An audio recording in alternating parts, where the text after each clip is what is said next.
नमस्कार, मैं अंजलि मिश्रा, स्वागत है आप सभी का हमारे चैनल में। पश्चिम बंगाल की मुख्यमंत्री ममता बनर्जी की मुश्किलें अब बढ़ने वाली है। सुप्रीम कोर्ट में कल बंगाल में राष्ट्रपति शासन लगाने को लेकर याचिका पर सुनवाई होगी और फैसला लिया जाएगा कि पश्चिम बंगाल में राष्ट्रपति शासन लगेगा और कब। अब ऐसे में आपको बता दें कि बंगाल में राष्ट्रपति शासन लगे, मुर्शिदाबाद हिंसा को लेकर सुप्रीम कोर्ट पहुंचे विष्णु जैन और ममता सरकार के खिलाफ उन्होंने मांग की है। उनकी याचिका को अब लिस्ट कर लिया गया है कल सुनवाई के लिए। सुप्रीम कोर्ट में एक याचिका दायर हुई है जिसमें पश्चिम बंगाल में राष्ट्रपति शासन लागू करने की मांग की गई है। वरिष्ठ वकील विष्णु शंकर जैन याचिकाकर्ता की तरफ से दलीलें रखेंगे। गौरतलब है कि वक्त संशोधन कानून के खिलाफ पश्चिम बंगाल में हिंसा हुई, जिसके चलते बड़ी संख्या में लोग विस्थापित हुए हैं। वकील विष्णु शंकर जैन ने जस्टिस BR गवई और जस्टिस अगस्टीन जॉर्ज मसीह की पीठ के समक्ष याचिका पेश की, जिसके बाद याचिका को कल सुनवाई के लिए सूचीबद्ध कर दिया गया है। याचिका पर सुनवाई करते हुए जस्टिस BR गवई ने कहा कि आप चाहते हैं कि हम इसे लागू करने के लिए राष्ट्रपति को परमादेश जारी करें, वैसे भी हम पर कार्यपालिका में अतिक्रमण करने के आरोप लग रहे हैं। विष्णु जैन ने कहा कि याचिका में आवेदन दाखिल करने की मंजूरी दी। सुप्रीम कोर्ट ने कहा कि ठीक है, लेकिन इस दौरान उन्होंने, चूंकि निशिकांत दुबे समेत कई सारे ऐसे नेता है जो लगातार जो है सुप्रीम कोर्ट को लेकर टिप्पणी कर रहे हैं, इसलिए सुप्रीम कोर्ट ने कहा कि आप हमें कह रहे हैं कि राष्ट्रपति शासन लगाने का आदेश लेके लिए हमारे ऊपर आरोप लग रहे हैं कि हम कार्यपालिका में हस्तक्षेप कर रहे हैं। लेकिन फिर भी यहाँ पर आपको बता दें कि विष्णु जैन ने यह कहा कि वहाँ पे पैरामिलिट्री फोर्स की तैनाती होनी चाहिए, तमाम जो सिचुएशन अंडर कंट्रोल होनी चाहिए, राष्ट्रपति शासन लगनी चाहिए, जिसके बाद इस याचिका को कल सुनवाई के लिए लिस्ट कर दिया है। दूसरी तरफ दूसरी याचिका वकील शशांक शेखर झा की ओर से भी दायर की गई है। याचिका के जरिए मुर्शिदाबाद हिंसा की जांच के लिए सुप्रीम कोर्ट की निगरानी में SIT के गठन की मांग की गई और मामले पर सुप्रीम कोर्ट में आज जो है सुनवाई भी चल रही है। वक्फ एक्ट के खिलाफ पिछले दिनों से पश्चिम बंगाल के मुर्शिदाबाद सुप्रीम कोर्ट के वकील शेखर झा और विशाल तिवारी ने जनहित याचिका दाखिल की थी। मामले में सुप्रीम कोर्ट में डाली गई याचिकाओं पर, इन दोनों की याचिका पर जो है सुनवाई हो रही है। इस पर जस्टिस सूर्यकांत और जस्टिस N कटेश्वर सिंह की बेंच सुनवाई कर रही है और इसे लेकर आपको बता दें कि काफी जमकर विरोध भी देखने को मिला था। इस दौरान हिंसा भड़क उठी थी, जिसमें मुर्शिदाबाद में 3 लोगों की जान भी गई। शशांक शेखर झा ने अपनी याचिका में पश्चिम बंगाल और केंद्र सरकार को मामले में प्रतिवादी बनाया। शीर्ष अदालत को आदेश जारी करने का आग्रह किया, जिसके तहत पश्चिम बंगाल में सांप्रदायिक और राजनीतिक हिंसा की चल रही घटनाओं की जांच के लिए एक SIT का गठन किया जा सके। आवेदक ने अदालत से भी मांग की कि वो प्रतिवादी से कानून व्यवस्था तंत्र की विफलता के बारे में भी स्पष्टीकरण मांगे। उन्होंने पीड़ितों के लिए मुआवजा और पुनर्वास की भी मांग की है। याचिकाकर्ता ने यह भी अनुरोध किया है कि न्यायालय दोनों सरकार को आदेश दे कि वर्तमान में प्रभावित लोगों के जीवन और स्वतंत्रता की सुरक्षा सुनिश्चित कर सके, सरकार हिंसा को और बढ़ने से रोके। जनहित याचिका में कहा गया कि न्याय और समानता के हित में न्यायालय को जो उचित समझे वैसा अन्य आदेश पारित करे। मामले की सुनवाई आज जो है चल रही है। वही जो मामला विष्णु शंकर जैन से जुड़ा हुआ है, जिसमें प्रेसिडेंट रूल लगाने की मांग की जा रही है, इस मामले को अब कल लिस्ट किया गया है। कल इस मामले पर सुनवाई होगी। बता दें आपको कि BJP के तमाम नेता और खुद मुर्शिदाबाद के लोग भी राष्ट्रपति शासन लगाने की मांग कर रहे हैं। BSF की तैनाती वहाँ पर की गई है। BSF और फोर्सेस को तैनात किया गया है, तब जाकर थोड़ी राहत वहाँ पर आम जनता को मिले, लेकिन इसके बाद भी वहाँ पर धमकी दी जा रही है कि BSF जब चला जाएगा उसके बाद जो है देखना तुम्हारा क्या हाल करेंगे। तो हिंदू परिवारों को लगातार धमकी मिल रही है। पश्चिम बंगाल में हालात खराब है। पश्चिम बंगाल के मुर्शिदाबाद और मालदा में हिंदू परिवार बहुत भारी अमाउंट में जो है पलायन कर रही है और ममता बनर्जी वोट बैंक की राजनीति के लिए चुप्पी साध रखी है। पहली बार नहीं है जब इस तरीके से राष्ट्रपति शासन लगाने की मांग की जा रही है। जिस तरीके से कानून व्यवस्था चरमरा गई है, कानून व्यवस्था का हाल बेहाल है, कई नेताओं ने बारंबार जो है राष्ट्रपति शासन लगाने की मांग की। हाल ही फिलहाल में खुद जो है CV आनंद बोस मालदा और मुर्शिदाबाद का दौरा करने के लिए गए थे। आज सुकांत मजूमदार भी मुर्शिदाबाद का दौरा करने के लिए पहुंचे हुए हैं। साथ ही साथ सुकांत मजूमदार का बयान भी सामने आया है, जहां पर वो NIA की जांच की मांग कर रही हैं, दोषियों को निकालने की बात कर रही हैं। ये जो हिंसा भड़की है, इसके पीछे की पूरी कहानी को बाहर जनता के सामने लाने की बात कर रहे हैं। क्या कह रहे हैं वो?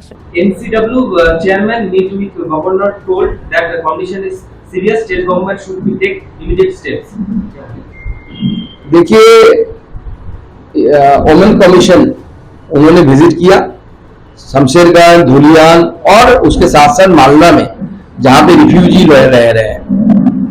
उनको ज्ञात हुआ कि स्थिति बहुत ही संगीन है और मुझे लगता है कि संविधान के तहत कमीशन को जो पावर दिया गया है, सारा पावर एक्सरसाइज करना चाहिए कमीशन को, जिसके द्वारा शमशेरगंज या मुर्शिदाबाद में रहने वाले हिंदुओं की जो दुर्दशा हुई है उसको संभाला जाए और उसका निराकरण किया जाए। कि आप जानते हैं कि हरगोविंद दास और चंदन दास दोनों को पिता पुत्र का मर्डर कर दिया गया ममता बनर्जी के द्वारा, उनके प्रशासन की नालायकता के कारण दंगाइयों ने इनकी मर्डर कर दी। तो स्वाभाविक रूप से उस परिवार के साथ मिलना, क्योंकि शुरू से ही उस परिवार के साथ मेरे ऑफिस के द्वारा मैं कांटेक्ट में हूं, मेरा ऑफिस से कांटेक्ट रखा जा रहा था और उनकी ये बोल सकते हैं कि उन्होंने एक डिमांड किया कि एक बार मैं जाऊं उन परिवार के साथ मिलना। वहां पे रह रहे हिंदू जो बहुत आतंकित है, बहुत चिंतित है कि आगे आने वाले समय में उनके साथ क्या होने वाला है, उनको कॉन्फिडेंस देने के लिए कि पूरा भारतीय जनता पार्टी, पूरा देश की भारतीय जनता पार्टी उन हिंदुओं के साथ है और इन दंगाइयों को जो ममता बनर्जी की शह पर उगक रहा है, इन दंगाइयों को हम आने वाले समय में जो ट्रीटमेंट जरूरी है ऐसा ट्रीटमेंट देने की व्यवस्था करेंगे। आपको अगर घुसने नहीं देंगे तो क्या करेंगे?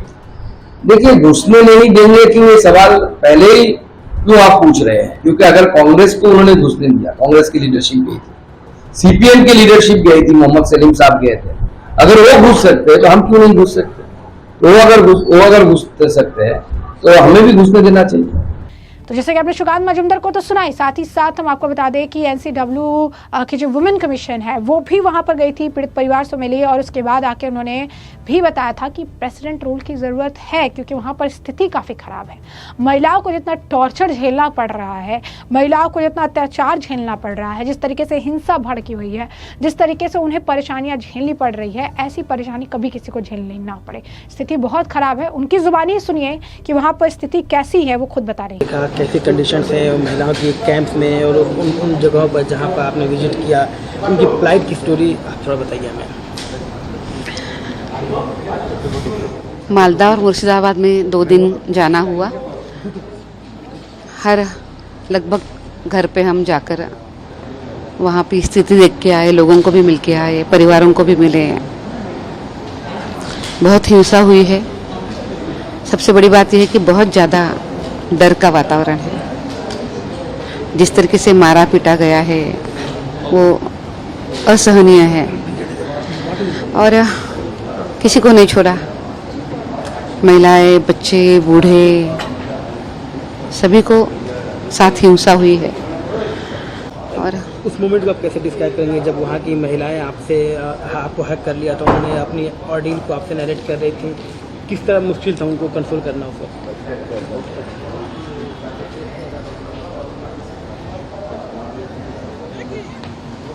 वो महिला बहुत तकलीफ में थी।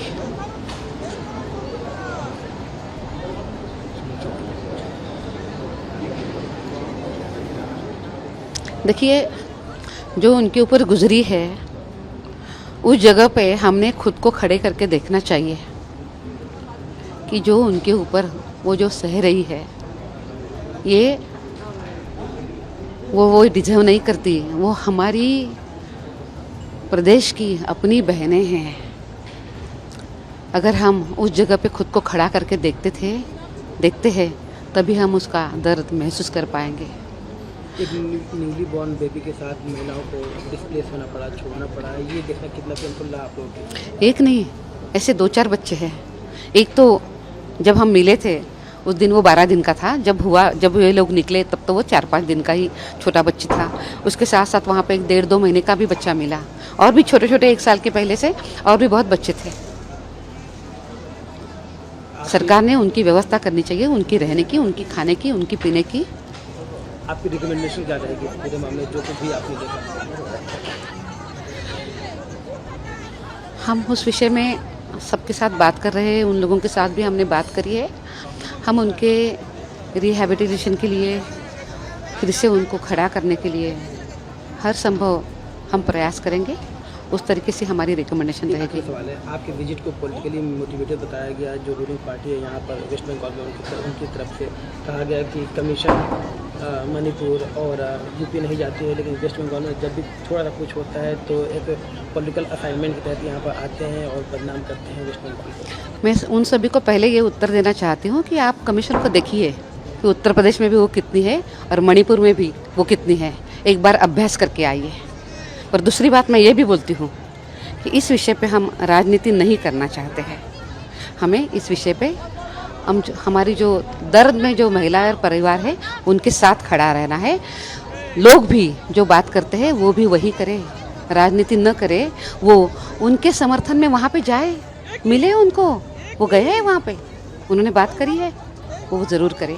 तो जैसा कि आपने उनका भी बयान सुना है, तो साफ तौर पर लगातार इस तरीके के बयान दिए जा रहे हैं। शुभेंदु अधिकारी भी बयान दे रहे हैं, क्या कुछ कह रहे हैं उसे? देना ही है। The state police is fully responsible for this kind of brutal killing. They are responsible. Entire Bengal want NIA should come and take up the case. सनातनी सम्मेलन पश्चिम बंगाल का सरकार मुर्शिदाबाद को लेके सख्त कार्रवाई कर रहा है, मुर्शिदाबाद को लेके, और अनेक लोगों को गिरफ्तार भी किया है। वो मौलाना मुलायम सिंह यादव का बेटा, उसका भाषा यही होगा। तो और भी बोला है, बीजेपी दांगा कर रहा है, बीजेपी का काम ही है दांगा करना। बंगाल में जो दांगा हो रहा है वो बीजेपी कर रहा है। अखिलेश यादव ने बोला जो बंगाल में दांगा हो रहा है मुर्शिदाबाद में वो बीजेपी कर रहा है। अखिलेश यादव ने बोला। कौन कर रहा है? बीजेपी, भाजपा कर रहा है। इसलिए हिंदू लोग पीड़ित है।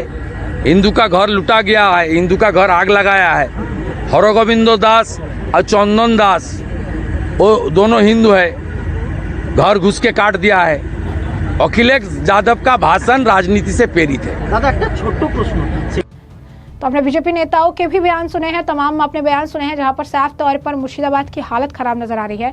सुप्रीम कोर्ट में विष्णु जैन के मामले को, जहां पर उन्होंने पश्चिम बंगाल में प्रेसिडेंट रूल लगाने की मांग की है, उसे लिस्ट कर दिया गया है। ये ममता बनर्जी के लिए बहुत बड़ा झटका है कि इस याचिका को उन्होंने सुनवाई के लिए वो मान चुकी है कोर्ट, और कोर्ट ने ये कहा है कि कल इस याचिका पर सुनवाई की जाएगी। दूसरी तरफ और भी याचिका है जो पश्चिम बंगाल से जुड़ी हुई है, जिसे आज जो है सुप्रीम कोर्ट में डाला गया था। सुप्रीम कोर्ट में उसकी सुनवाई जो है चल रही है, और उसमें भी पूरी तरीके से पश्चिम बंगाल में चरमराई हुई कानून व्यवस्था, मुर्शिदाबाद और मालदा में हुए हिंसा को लेकर ही ये मामला भी है, जिस पर सुनवाई आज चल रही है। और विष्णु जैन वाले मामले की याचिका यानी 22 अप्रैल को लिस्ट कर दी गई है। तो ऐसे में हमने आपको जो पूरा मामला है विस्तार से बताया, तमाम नेताओं के अपने बयान भी सुने हैं, और अब इस पूरे मामले पर अब आपकी जो राय हो कमेंट सेक्शन में कमेंट करके जरूर से जरूर साझा करिएगा। धन्यवाद।